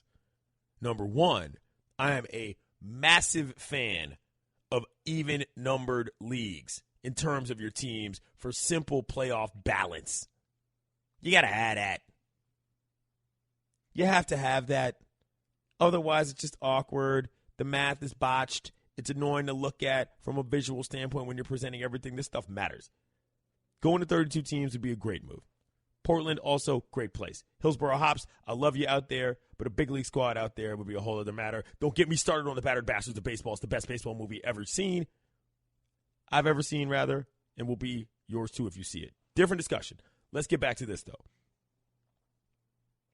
4 8-team divisions, if you added Portland and you brought a team back to Montreal, which was the first part of what I was saying that I didn't mention earlier, pardon me. East Division, Atlanta, Baltimore, Cincinnati, Miami, Philly, Pittsburgh, Tampa, and Washington. I love this idea. There's nothing not to like about that, in my opinion. If you're a fan, you got shorter routes you got to travel. They all sort of matter in a mathematical way that makes a little bit more sense. North Division, Boston, Cleveland, Detroit, Minnesota, Montreal, both New York franchises, and Toronto. Again, I love the idea of both city teams being in the same division. It makes more sense. Midwest, both Chicago franchises, Colorado, Houston, Kansas City, Milwaukee, St. Louis, and Texas. As they say on Twitter, spot the lie. Tell me where this is a problem. And in the West, Anaheim, Arizona, Los Angeles, Oakland, Portland, San Diego, San Francisco, and Seattle. This is one of those things that makes so much sense. It almost is making me mad that it's not instituted right now. You shorten the games. You shorten the league schedule. 156 games. You go 6 at home, 6 on the road against all your divisional opponents. And you get an off day every week. This is beautiful. All right? It's beautiful. And it's about time that if baseball is going to do this, you do it all the way. And this is the all-the-way system that makes sense, in my opinion. What you do with the DH, I don't really honestly care. Look, there are purists that live in this world that want to tell me that the reason you need the leagues is because pitchers got a bat, because that's what they remember when they were a kid, and they want to see double switches, and they want to see sack bunts, and blah, blah, blah, yakety schmackety, as the dad on Tasmania used to say, or whatever that show was called. But come on, man. If you can realign like this, a proper setup, you add playoff teams. You're 12 playoff teams out of a 32-team system. This is sexy, for lack of a better term. Oh, I love this. You know, and this is what makes me mad, is that sometimes I get so fired up about these baseball systems that I start to get mad about how long things have already existed. And I'm like, why the heck haven't they done this sooner? Of course, adding teams is not the easiest thing to do. But you're trying to tell me that Montreal probably couldn't use a franchise after the time they've had off? Montreal is one of the great baseball cities in North America. Go up there sometime and peep game. Of course it didn't work out and they ended up moving down to be the Nationals. I'm not out here gloating about that like, nah, y'all botched it. You don't need a team. I'm from D.C. You know how many teams this city lost before they got the Nationals? Los dos, chico. The Twins and the Rangers is who they became, in case you didn't know that. So for me, yo, go ahead, add some squads. Portland, Oregon is a great place in America. Montreal could use one too. If this helps you round out and balance things out, this is ultimately great for baseball. It's a regional sport by popularity during the regular season anyway. If you could do something to bolster that for fans, and from a competitive standpoint, it is a smart move in the right direction. You've got to blow it all up, though. Get rid of the leagues. Put the the city rivals in division. You've got to do all of it. You can't do it half and half because it doesn't make sense otherwise. This system, though, is beautiful. Coming up, we're going to talk to John Manuel, editor of Baseball America. The Right Time is brought to you by Allstate, a proud sponsor of the College Game Day Tour, live this Saturday from Pennsylvania as Michigan takes on Penn State. Allstate, proud sponsor of college football. We're going to talk more about this expansion stuff. I'm sweating. I'm in a lather because I'm pumped up thinking about baseball. I'm Clinton Yates. It's The Right Time with Bomani Jones. Do you like truck stuff, getting muddy stuff? What about look at me stuff? The world knows I like look at me stuff. The Firestone Destination all-terrain tires are ready to go wherever the road takes you, from the city to the backwoods, from Main Street to no streets, and any truck stuff in between. Built to adapt to wet or dry weather with an on-road handling and off-road toughness, Firestone Destination tires are equipped with the technology for a smooth and quiet ride. Also, check out the Firestone LE2 tires backed by our 60,000-mile limited tread wear warranty for your CUV, SUV, or light truck. And if you're really ready for some truck stuff, test out the Firestone AT and MT tires with all-season performance to take you on the beaten path. Get some Firestone Destination tires and go do truck stuff, because after all trucks do stuff, but not all trucks do truck stuff. Whatever you drive a Firestone, Playboy. The Right Time with Bomani Jones. Welcome back to The Right Time with Bomani Jones. I'm Clinton Yates, filling in here on a Thursday. ESPN Radio is presented by Progressive Insurance, and guests on The Right Time up here via the Show Pinto Performance Line. The road to the World Series goes through ESPN Radio, y'all. Catch all the postseason action presented by AutoZone on ESPN Radio, ESPNRadio.com, and the ESPN app.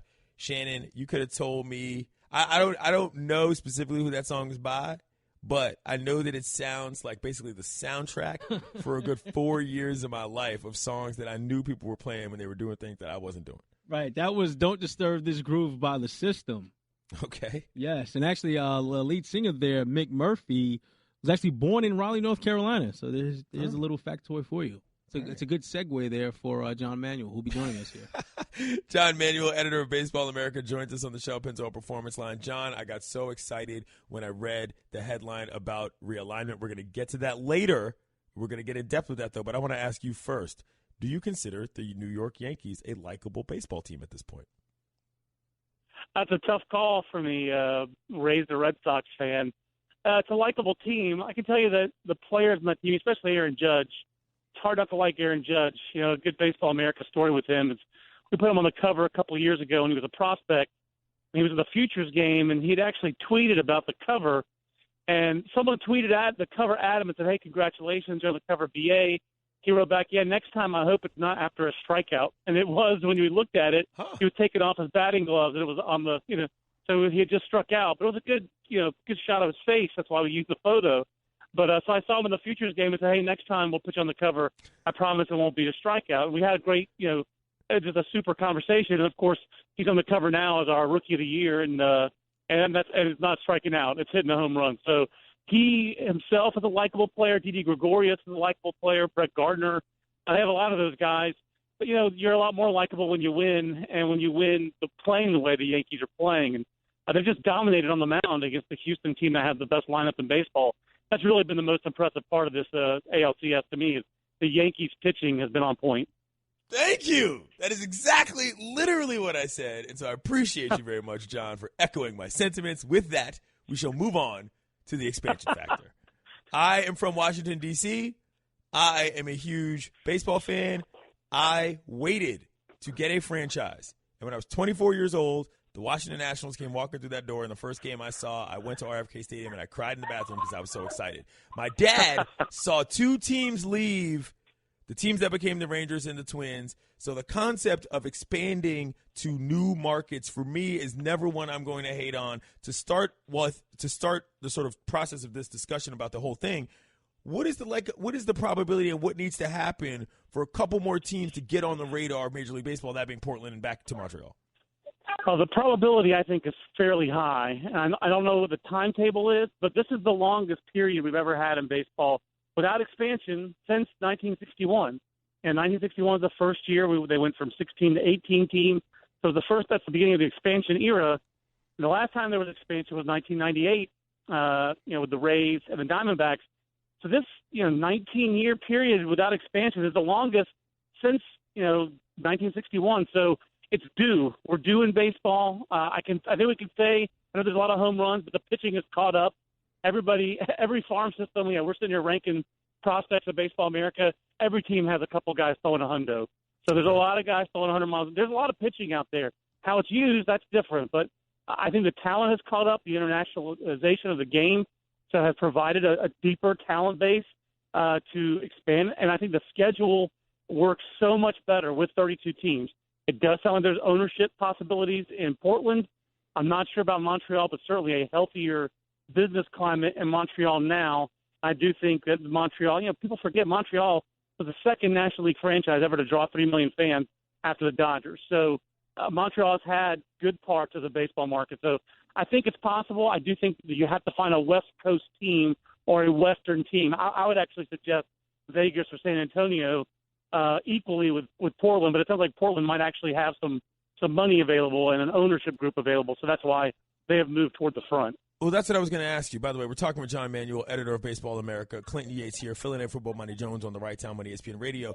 These other markets, but beyond Montreal and Portland, I mean, the viability there, I mean, what is the main consideration beyond just somebody wanting to buy a team? There's got to be stuff beyond that Major League Baseball is looking at in terms of where they're willing to expand to. Yeah, I think first and foremost, you have to have an owner who can't just run a team, but has some money to put into a team, and that's we're getting close to 10 figures here. We're talking about $1 billion with a B to really own a team and to run a team these days. Second part of it, though, I do think it's more viable for Major League Baseball now than it was even in '98. There's so much more shared revenue today than there was 20 years ago in the game. MLB Advanced Media creates tons of revenue that all the teams share, and that wasn't part of the equation the last time they expanded. So I think you're looking for well-heeled owners. I do think you're looking for these boutique kind of ballparks that people build now. You don't have to build a 50,000 seat stadium anymore. 38 or 40,000 seats seems to be the sweet spot for people now. And I guess you're looking for markets that can support a team kind of like I think really you're looking at building franchises like Cleveland or Pittsburgh, those size markets where you're probably not going to be able to sustain a long window of success. But if you manage yourself right, you can contend. And what is it, 2001 Mariners? That's the last time the Mariners went to the playoffs. Every other team has been to the playoffs in the last 16 years of Major League Baseball. So more shared revenue, greater parity in the sport. I do think that makes it attractive for cities that aren't huge markets but are viable markets like a Portland, the San Antonio, Montreal. All right, before we get to tonight's matchup and what you think on that, I want to ask one last question about this expansion thing, which is what do you, John Manuel, baseball fan, do with the DH if you ditch the leagues? I personally have lived long enough with it or lived long enough without it in certain places in terms of the National League. I'm not going to go crazy if it goes away. Where are you on that if the AL versus the NL goes away? I'm a realist about it. I prefer baseball without the DH, but let's be real. Pitchers can't hit. It's like it's evolution, baby, like Pearl Jam's saying. I mean, we're at the point right now where pitchers just can't hit. They don't hit in the minor leagues, so I would just go full DH. I know there's some traditionalists out there going to stone me at John Manuel BA on Twitter, but it is what it is. I think we're going to go DH, and that's extra jobs for the union too. So let's just go ahead and go and unite the rules across both leagues. I agree there. Gets the Twitter handle in as well. That was a professional maneuver, John. I love it. Last thing I'm going to ask you tonight, Kershaw versus the Cubs. Is Kershaw going to blow up after the 5th as he's done a bunch of times so far in the playoffs? So you think he's going to be able to pull it out for the Dodgers and get him to the World Series? Yeah, I think the Dodgers are just better. So, and the Cubs, they got themselves a little life. Joe Maddon's certainly trying to pull every lever with getting ejected a couple times here, but I think the Dodgers are the better team. I don't think they let Kershaw down, and I think the Dodgers do close things out tonight. And then they get a little rest so they can bring Kershaw back in Game 2 of the World Series. John Manuel is the editor of Baseball America, and I hope I talk to you again, man. Thank you for joining us. All right. Thanks for having me. No problem. Coming up, I'll tell you why you should be excited about this NBA season if you haven't heard, but I'm excited about baseball now. That was the most fun conversation I've had all week. I'm Clinton Yates, filling in for Bomani Jones on the Right Time on ESPN Radio. If you travel for business, you know it's a game of wins and losses, y'all. Popping open an overhead bin and finding it empty, that's a win. Sleeping through a wake-up call, that's a loss. Buying your business trip at Upside.com, well, that's not just a win, it's a triple win. Number one is Upside has the absolute best available prices for flights, hotels, and rental cars. Win number two is that Upside will reward you with a gift card to places like Amazon.com every time you buy a business trip. And number three is the amazing 6-star treatment from Upside's customer service specialists, who they call Navigators. Upside Navigators are instantly accessible 24/7 on the Upside app, even reaching out to you to help you avoid a problem before it happens. And I'm going to start your Upside 6-star treatment right now. Go to Upside.com and use the code BOMANI, and you'll get a minimum $100 gift card to Amazon.com. That's code BOMANI for a minimum $100 gift card to Amazon.com when you buy your next business trip at Upside.com. Upside.com. You deserve a better business trip. Minimum purchase required. See site for complete details. The Right Time with Bomani Jones. Welcome back to The Right Time with Bomani Jones. Clinton Yates, filling in here on a Thursday. Haters, I'll be back tomorrow. Yo, let's talk about who we had on the show today. Chris Forsberg, he joined us earlier in the program, ESPN.com Celtics reporter. We talked about the state of affairs with the C's. Now that Gordon Hayward is down, what's going on with Brad Stevens, how Kyrie Irving is dealing with this. Chris Forsberg, always in a great mood, always chipper. Love talking to Chris. Cian Fahey joined us after that. You know him from presnapreads.com and the Nickel Package podcast on Tuesdays. We broke down everything that's going on from the Chiefs to the AFC, got into a little Browns talk, and we talked about Thursday Night Football tonight, which is Raiders-Chiefs, so there's that as well. Adam Schefter joined us at 5:30 to talk about what's going on with the Ezekiel Elliott situation. We got an update on that in case you forgot. Ezekiel Elliott is playing the next 2 games. We don't really know what's going on with his suspension situation, so we had an update on that circumstance. And we were just joined by John Manuel, editor of Baseball in America, who talked expansion baseball with me, which made me very happy, and it will make me happy for the rest of the night. But, Shannon, tell them what they might have missed. Well, you're really fired up for this baseball expansion possibility here. Dog, don't let me get off on a tangent on this, but this is what baseball has needed. They've needed something to get them out of the Stone Ages regarding the formatting of the league and all this old man nonsense that they've been doing. Modernize this game, and people will come back to it in a way that is palatable to a child and a normal person operating in 2017. Anyway. All right, well, realignment is something that we might get to down the line. But going on, what's happening right now, the National Basketball Association. It tipped off this weekend, extremely excited. And if you haven't heard, here's Clinton Yates earlier on The Right Time discussing why the talent level in the NBA is at an all-time high. There are some incredible basketball players that are in the league now. And there are some even more intriguing stories from a team standpoint. You might have read Jackie McMullen's story on the cover of ESPN the magazine regarding what's going on with the Rockets. The arugulas, as I like to call them. If you want to know what the etymology of that is, you can ask me that on the side, and I'll let you know. But the arugulas have an interesting situation going on. The Clippers are borderline interesting. And we're just out west. You know, it seems obvious if you want to talk about how the NBA offseason is more interesting than the NBA regular season. Well, in my opinion, that means you don't necessarily really like basketball that much, and that's fine because all the things that actually happened in the offseason made enough of a storyline in each particular market to make a lot more things interesting than you think. We got Lonzo Ball with his first game tonight, and the Lakers are an interesting story not just because they've got a ball on their team. They got a nice little young squad. There are people that are talking about them as the 8th seed. The NBA right now, from a talent standpoint, is as good as I can remember in a long time. And what I like most about it is that we're not seeing one of these generational turnovers where there's only 1 or 2 dudes in the next generation who you can rely on to entertain you for years to come. Some of these elder statesmen in the league, your Carmelos of the world, they're on the back end. And that's fine. That is totally fine. There was a long time when the NBA was in the business of keeping old dudes on the end of benches for times that it just seemed like, yo, when is this league finally going to get younger? Well, it's here. It is very much here, and I'm enjoying it quite a bit. So let me ask you, Clinton, you alluded to it earlier, but is Alonzo Ball's debut tonight the thing that you're looking forward to the most this year, just the whole Baldashian thing?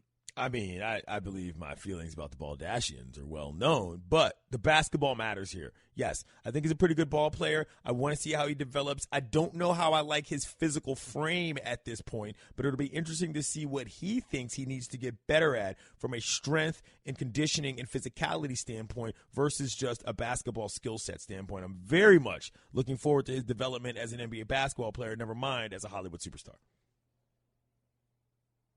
And we may have already gotten the answer to this with the Celtics and Cavs game early in the week. But I was going to ask you, are there any games or or players that you're looking forward to when they square off against their old squads? Because we had so much turnover in the offseason this year. Paul George going to Thunder. I'm sorry. What? I'm sorry. What? Their old squads with players. Yeah, we got Chris Paul with Houston now. Are you Swaggy P out there in Golden State? You know. Okay. How many? What? Did I miss something? Is there still a team in New York? Yeah. Did anybody? How did I forget? You know, it's the darndest thing. How did I? Somehow I forgot. Yes, I'm looking forward to Melo coming back to New York. Obviously, come on, you are too. You just don't want to admit it. Oh, that's where you were going with that. I thought you were gonna go with D'Angelo Russell when the Nets play the Lakers. I thought that's where you were going. Big matchup in my world. That's where you're going. Well, speaking of opening night, it wasn't the best situation for Orlando Magic rookie Jonathan Isaac. He's excited. He's pumped up. First NBA game. He went out there and played 20 minutes. He did some things. But you know what made the night memorable for him? He didn't start. He was on the bench, and when it was time to be called, the head coach looked down at the end of the bench and said, all right, Jonathan, it's your time. You go in there. Jonathan was ready. He took off his warm-up pants, took off his warm-up jacket, and realized he didn't have his jersey on. He left his jersey in the locker room. Oh, my God, that's so embarrassing. I mean, it's not that embarrassing because think about it this way. All the jerseys that people did wear, well, did you see what happened to all of them? Nike, get it together. You can't have ripped jerseys on opening week. The day you get the deal. You're an apparel company. Like that's like, man, messing up your clothes on the first day of school. You know, that's just the worst nightmare come true. Mega botch. Coming up, Dodgers Cubs Game 5. I'm Clinton Yates. It's the right time with Bomani Jones. I'm back tomorrow, kiddos. It's ESPN Radio. Thanks for listening to the Right Time Podcast. Please come back tomorrow for more. And don't forget to listen to The Right Time with Bomani Jones from 4 p.m. to 7 Eastern on ESPN Radio and the ESPN app.